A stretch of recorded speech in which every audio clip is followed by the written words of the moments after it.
Hello बच्चों। I hope आपकी JEE की प्रिपरेशन अच्छी चल रही होगी। ये वीडियो स्पेशली जो 2026 और 2027 में जो एग्जामिनेशन देंगे उन बच्चों के लिए है।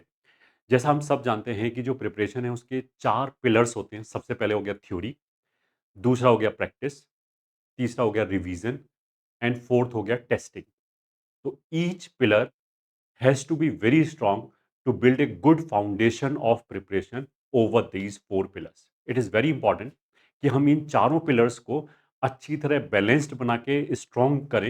ऐसा नहीं होना चाहिए कि हमारे तीन पिलर्स अच्छे हो जाएं और एक वीक हो जाए, तो हमारा ऑप्टिमम रिजल्ट नहीं आएगा और हमारा जो भी पोटेंशियल है उसे रैंक काफ़ी नीचे आएगा। तो आज हम इस वीडियो में टेस्टिंग से रिलेटेड जो बच्चे यूजली 5 मिस्टेक्स करते हैं उसके बारे में बात करने वाले हैं।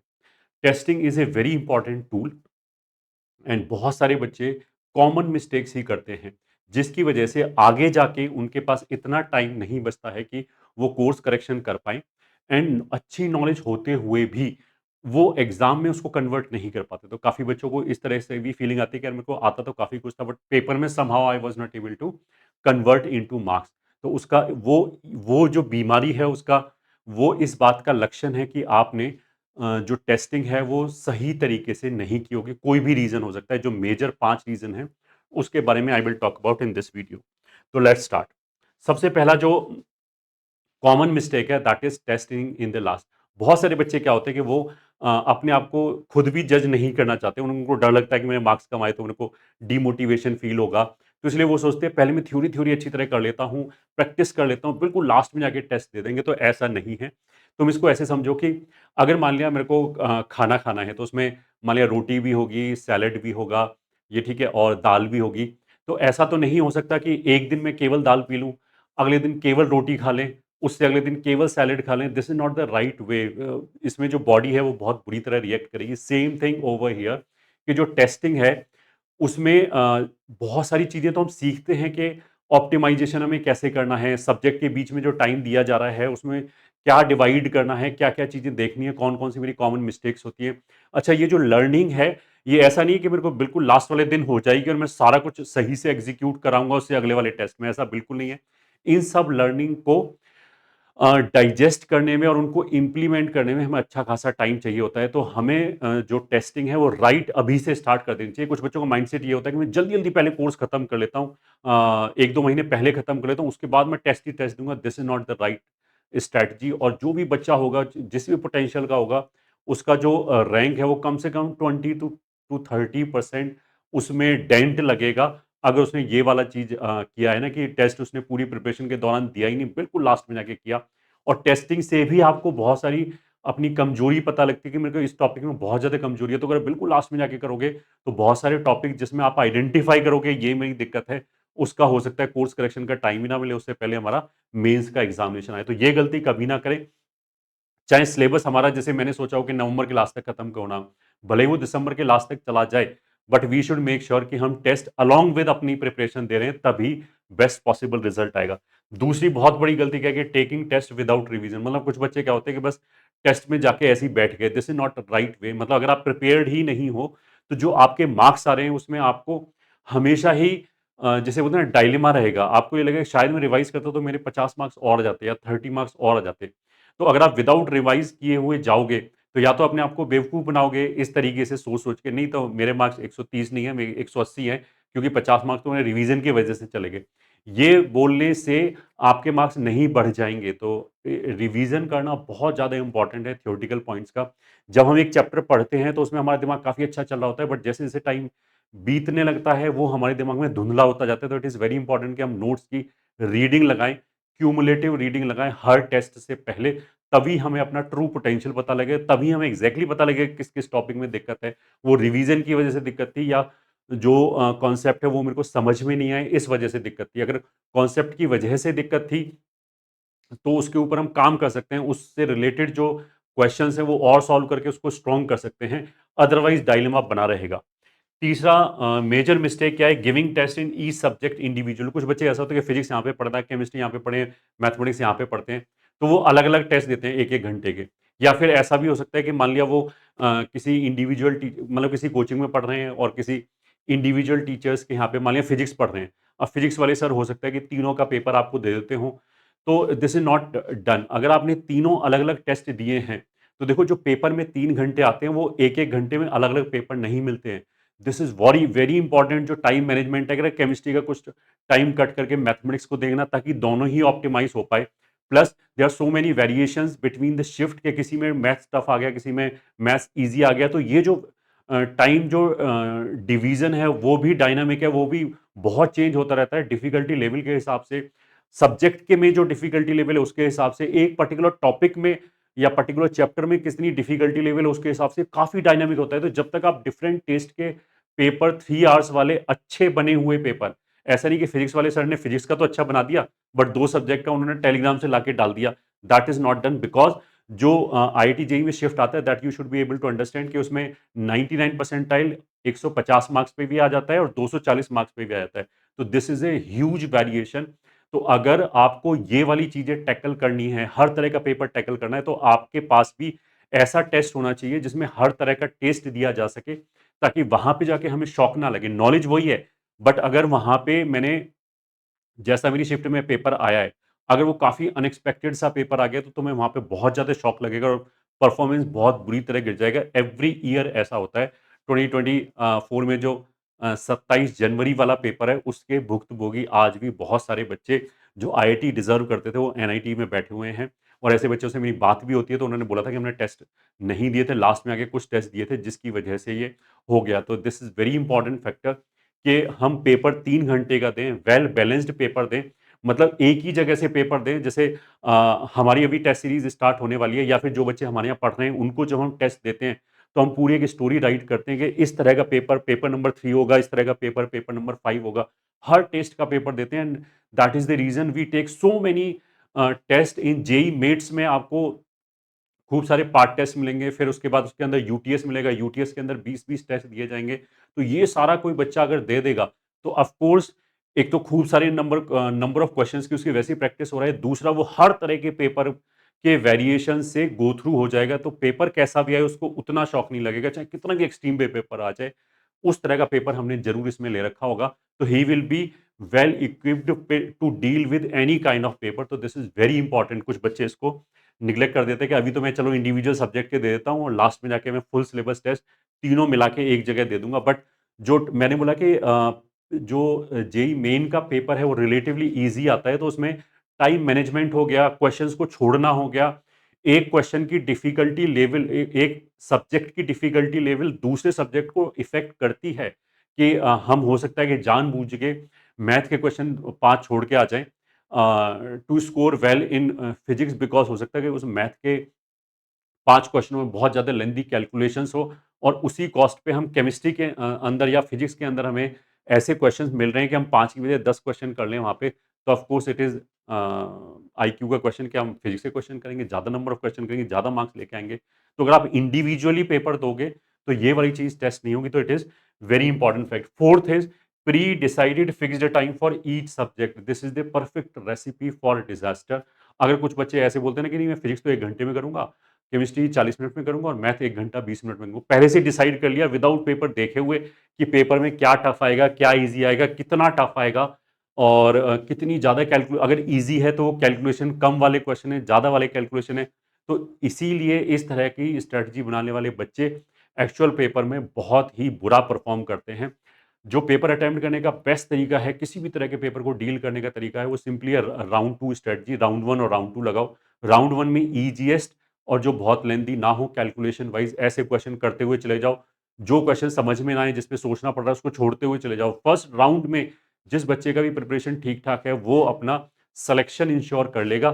सेकंड राउंड में उसने बिकॉज़ 1 राउंड लगा रखा है, उसे पता है कि कहाँ पे किस तरह के क्वेश्चन्स हैं। वो क्वेश्चन जाके सीधा-सीधा ट्राई करेगा, तो जो उसका अनप्रोडक्टिव टाइम है, वो बहुत ही कम होगा। मतलब जब राउंड 1 और राउंड 2 लग जाएगा कि हमारे ईज़ी क्वेश्चन सारे हो गए, शॉर्ट क्वेश्चन जिसमें ज़्यादा लेंथी नहीं थे, वो सारे हो गए। और जो दूसरे वाला पार्ट है, जब राउंड 1 खत्म हो गया, ऐसे क्वेश्चन मिलना बंद हो गए, तो उसके बाद जो लेंथी और ईज़ी क्वेश्चन है, वो मैंने कर लिए, तो उसमें मेरा ऑप्टिमम स्कोर आएगा। तो जो जो बच्चा इस स्ट्रैटेजी पे रहेगा, इर्रिस्पेक्टिव ऑफ द पेपर, ये ठीक है, उसका मार्क्स हमेशा ऑप्टिमम ही आएगा। तो इस स्ट्रैटेजी को परफेक्ट करने के लिए you require time to digest those kind of thing. बहुत सारी और भी थॉट्स आएँगे दिमाग के अंदर वो पेपर देते हुए। तो उसके लिए हमें टाइम चाहिए होगा, वो लास्ट के 1 महीने में लगातार 50 टेस्ट देने से कुछ नहीं होगा। अभी से हमारे दिमाग में बहुत सारे जिसे बोलते हैं ना, कुछ-कुछ हमारे दिमाग में ऐसे पैटर्न बनते हैं जिनको मैं वर्ड्स में एक्सप्लेन नहीं कर सकता। बट पेपर में परफेक्शन के साथ बच्चे उसको अटेम्प्ट करते हैं। वो भले ही लिख ना पाएँ कि मैं एग्ज़ैक्टली क्या कर रहा था। उसको वो शब्दों में ना उतार पाएँ, बट उसके ब्रेन को पता होता है कि कहाँ पे कैसे एडजस्ट करना है टाइम एंड डिफ़िकल्टी को। तो this is also very important thing कि राउंड 2 स्ट्रैटेजी हम लगाएँ और टाइम डिवाइड ना करें। अदरवाइज़ बहुत बुरा जो परफ़ॉर्मेंस आता है वो एक्सट्रीम पेपर में आ जाएगा अगर हमने ऐसे टाइम डिवाइड किया तो।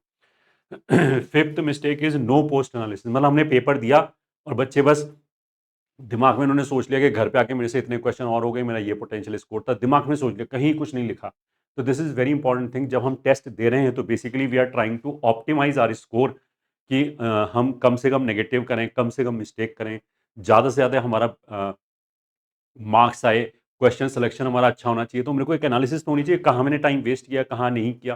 तो उसके लिए analysis part should be very strong and every analysis जब तुम उसको लिखोगे तभी वो तुम्हारे ब्रेन में रजिस्टर होगा। अदरवाइज़ अगर तुमने पेपर देके छोड़ दिया तो 2-4 घंटे तो याद रहेगा, 2-3 दिन बाद वो भूल जाओगे कि क्या-क्या लर्निंग था उस पेपर का। तो इट इज़ वेरी इंपॉर्टेंट, जो बच्चे जेईई मेन्स के पेपर दे रहे हैं या फिर कॉम्पिटिशन में जो रेगुलर पेपर दे रहे हैं, वो जानते हैं कि जो हमारा अ एनालिसिस आएगा, जैसे इस तरह का एनालिसिस आएगा, इसमें बहुत ज़्यादा डिटेल्ड में ईच एंड एवरी फैक्टर दे रखा है। जैसे मान लीजिए ओवरऑल स्कोर है, तो ओवरऑल स्कोर में आपका दे रखा है, टॉप रैंकर का दे रखा है, फर्स्ट 10 जो परसेंटाइल में बंदे हैं उनका दे रखा है, 25 में दे रखा है, सबका एवरेज दे रखा है। तो जैसे कुछ बच्चे ये बोलते हैं कि मेरा मैथ तो कमज़ोर है, फिज़िक्स अच्छा है, ये ठीक है। तो अब मैं उनसे पूछूँगा कि कैसे पता लगा कि आपको फिज़िक्स अच्छा है और मैथ कमज़ोर है? तो बोलेंगे मेरे फिज़िक्स में ज़्यादा मार्क्स आते हैं। तो this is not the right criteria, क्योंकि फिज़िक्स में जैसे हमने पहले एनालिसिस किया था, लास्ट ईयर हमने एक एनालिसिस डाला था कि 99 परसेंटाइल के ऑन एन एवरेज मैथ से हमें 30 नंबर ज़्यादा चाहिए थे फिज़िक्स में, ठीक है? तो जो हमारी एनालिसिस होगी फिज़िक्स और मैथ के बीच में, ऐसे नहीं हो सकता कि किसमें मार्क्स ज़्यादा है। ऐसे होगा कि बाकी सबका एवरेज क्या है उस सब्जेक्ट में, ये ठीक है, और मेरा एवरेज क्या है? हमने ईज़ी क्वेश्चन कितने किए हैं, ये ठीक है? हमने मॉडरेट क्वेश्चन्स कितने किए हैं? तो इस तरह की जो एनालिसिस है आपको ये बनी-बनाई मिलती है, इसको ज़रूर देखें। हर टेस्ट के बाद आधे घंटे, जैसे टाइम एंड बिहेवियर हो गया। अब देखो जो टॉपर होगा उसने ये जो ग्रीन बार है उसका मतलब क्या है कि इतने में उसने स्कोर किया है। रेड वाला बार जो हो गया, वहाँ पे उसने मतलब जो क्वेश्चन किए थे वो गलत हो गए, चलेगा, ऑफ कोर्स कुछ तो गलतियाँ हो गई होगा। बट जो टॉप पे जो तीसरा कलर है उसका बहुत ही सही, बहुत ही छोटा-सा है। उसका मतलब क्या है कि जो अनप्रोडक्टिव क्वेश्चंस हैं, उस पे उसने टाइम वेस्ट नहीं किया। मतलब जो उसने क्वेश्चन अटेम्प्ट ही नहीं किया, उसने टाइम वेस्ट नहीं किया। तो दिस शोज़ कि ये टॉपर क्यों है? ये टॉपर इसलिए है कि इसका अनप्रोडक्टिव टाइम 0 है। ये ठीक है, वहीं पे ये जो बच्चा है, जिस बच्चे का भी हमने ये लिया है, उसका 36 पॉइंट मतलब ये क्लोज़ टू 40 मिनट पूरे पेपर में ऐसे क्वेश्चन पे उसने लगाया कि जिसमें लास्ट में उसने अटेम्प्ट ही नहीं किया, ठीक है? गलती, चलो इसकी गलती भी ज़्यादा है डेफ़िनिटली, बट इसका ये जो अनप्रोडक्टिव टाइम है दैट इज़ मोर प्रॉब्लमैटिक। अगर इसकी ये टाइम अगर उसने यहाँ पे इन्वेस्ट किया होता, ये ठीक है, तो हो सकता है कि 2-4 क्वेश्चन और सही कर लिया होता जो उसने जल्दी-जल्दी में किए होंगे, ज़्यादा नंबर ऑफ क्वेश्चन अटेम्प्ट करने के लिए। तो बहुत सारे बच्चों को जो इस तरह की एनालिसिस है कि मैं थोड़े कम क्वेश्चन करूँ बट मेरे मार्क्स ज़्यादा आने चाहिए, स्ट्राइक रेट बेटर होना चाहिए, तो उसके लिए साहब सब तरह का एनालिसिस दे रखा है यहाँ पे, ठीक है? तो अगर मान लिया जो टॉपर है या फिर जो एवरेज है, उसमें तुम मैथ में कंपेयर करो एंड फिजिक्स में कंपेयर करो। अगर मान लिया एवरेज से तुम्हारा फिजिक्स काफ़ी अच्छा है और मैथ एवरेज के आसपास है, तो definitely your math is weaker. But अगर वो एवरेज में मैथ में भी उतना ही ज़्यादा है जितना फिजिक्स में, तो मतलब मैथ इज़ नॉट वीक। तो ऐसा भी हो सकता है हम डायग्नोज़ गलत करके बैठे हों अपने एब्सोल्यूट नंबर की एनालिसिस से। तो that is not there because everything is relative. अगर मैथ टफ आया तो सभी के लिए टफ आया होगा अक्रॉस द बोर्ड। तो हमने टफ क्वेश्चन में कैसे किया, ईज़ी क्वेश्चन में कैसे किया, मॉडरेट क्वेश्चन में कैसे किया, ये सारी एनालिसिस यहाँ पे इसीलिए दी जाती है ताकि आपको खुद ना सोचना पड़े। ये ठीक, काफ़ी कुछ चीज़ें इन सब चार्ट को जब तुम देखोगे कि स्टैमिना क्या है, मतलब बहुत सारे बच्चे ये बोलते हैं कि मैं लास्ट में स्कोर नहीं कर पाता, या कुछ बच्चे बोलते हैं कि मेरे को स्टार्ट करने में दिक्कत होती है, शुरू में स्कोर नहीं कर पाते। तो देखो, पहले 1, 2, 3, 4 हमने क्वार्टर में डिवाइड कर रखा है टाइम, फिर हमने देखा कि हर क्वार्टर में कितना मार्क्स हमारा स्कोर हुआ। अगर पेपर ईज़ी है, तो हमारा चारों क्वार्टर में सेम सा ही स्कोर आना चाहिए। ठीक है, अगर पेपर ईज़ी है तो मतलब हर टाइम हमें हमारे पास क्वेश्चन मिल रहे होंगे हमें करने के लिए। अगर हमारा पेपर डिफ़िकल्ट है तो ऑफ़ कोर्स जो शुरू में होने वाले क्वेश्चन होंगे वो हो गए होंगे, तो थर्ड और फोर्थ क्वार्टर में रिलेटिवली हमसे कम क्वेश्चन हुए होंगे। तो ये जो एनालिसिस है, ये ठीक है, ये जो एनालिसिस है कि फर्स्ट में उसने इतने मार्क्स स्कोर किए, सेकंड में उसने इतने मार्क्स स्कोर किए, थर्ड में बहुत लो हो गया और फोर्थ में फिर ठीक हो गया। तो ये बड़ा एनोमली है इसमें। मतलब यहाँ लो हो जाए इसका कोई रीज़न ही नहीं है। तो अगर बंदे का मान लिया स्टैमिना अच्छा नहीं है, हो सकता है कि न्यूट्रिशन की कमी है, तो हो सकता है उसका कंसंट्रेशन लैप्स होता हो। तो फिर बनाना खा के जाएँ पेपर में। It is very important. मैं सुनने में काफ़ी बच्चे इसको हँसने लगेंगे, but it is very important कि हमारा जो 100% एफिशिएंसी है वो बिल्कुल लास्ट तक रहना चाहिए। मतलब there might be one more reason कि कोई बच्चा ऐसा हो सकता है कि उसका जो पेपर देने का टाइम का स्लॉट है और जो उसके सोने का स्लॉट है वो ओवरलैपिंग हो रहा हो। तो इस तरह की एनालिसिस तुम ही कर सकते हो। जब हर पेपर में ये देखोगे तब तुम्हें हो सकता है कि इस वजह से, क्योंकि वो उसको सोने का टाइम था, वहाँ जाके उसने पेपर दिया तो उसमें कंसंट्रेशन उसका 3 घंटे बैठता ही नहीं है। तो फिर डेफ़िनिटली उसका मतलब ये है कि अभी इतनी दिक्कत है, तो हमें अपनी स्लीप साइकिल को अभी चेंज करना पड़ेगा, क्योंकि पेपर में तो हमें अपने बेस्ट मूड में जाना चाहिए। तो ये जो छोटी-छोटी लर्निंग है, ये धीरे-धीरे सीखते हैं। हो सकता है कि 3 टेस्ट के बाद तुम्हें कुछ चीज़ क्लिक करे। तो इसलिए एनालिसिस करना पेपर के बाद, ताकि हम आगे उस तरह की गलती ना करें, यही तो एक मेन रीज़न है बहुत सारे पेपर देने का।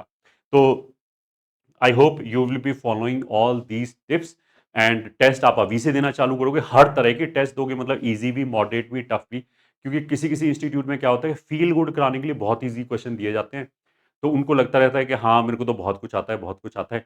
लास्ट में जब एक्चुअल पेपर देखते हैं तो वो पलट जाते हैं। It could be other way around, कि कहीं-कहीं बच्चों को ये करने के लिए कि तुम्हें कुछ भी नहीं आता, काफ़ी टफ पेपर दिया जाता है, तो बच्चा हमेशा डीमोटिवेटेड ही रहता है, जबकि एक्चुअल पेपर फिर काफ़ी ईज़ी आता है। अच्छा, अगर काफ़ी ईज़ी पेपर आ गया और अगर आपकी प्रैक्टिस नहीं है तो स्कोर नहीं होगा। मतलब वहाँ पे फिर आपको बस यही फीलिंग आएगी, यार मेरे को आता तो बहुत सारा था, बट मैं कर नहीं पाया। तो हर तरह का टेस्ट देने की हमें प्रैक्टिस होनी चाहिए, तभी हम एक्चुअल पेपर में ये कर पाएँगे। तो I hope you will be taking seriously to the fact that testing is a very essential part of your preparation, और वो अभी से हमारा स्टार्ट हो जाना चाहिए।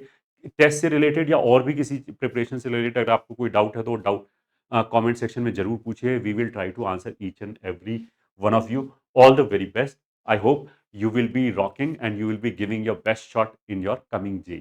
All the best.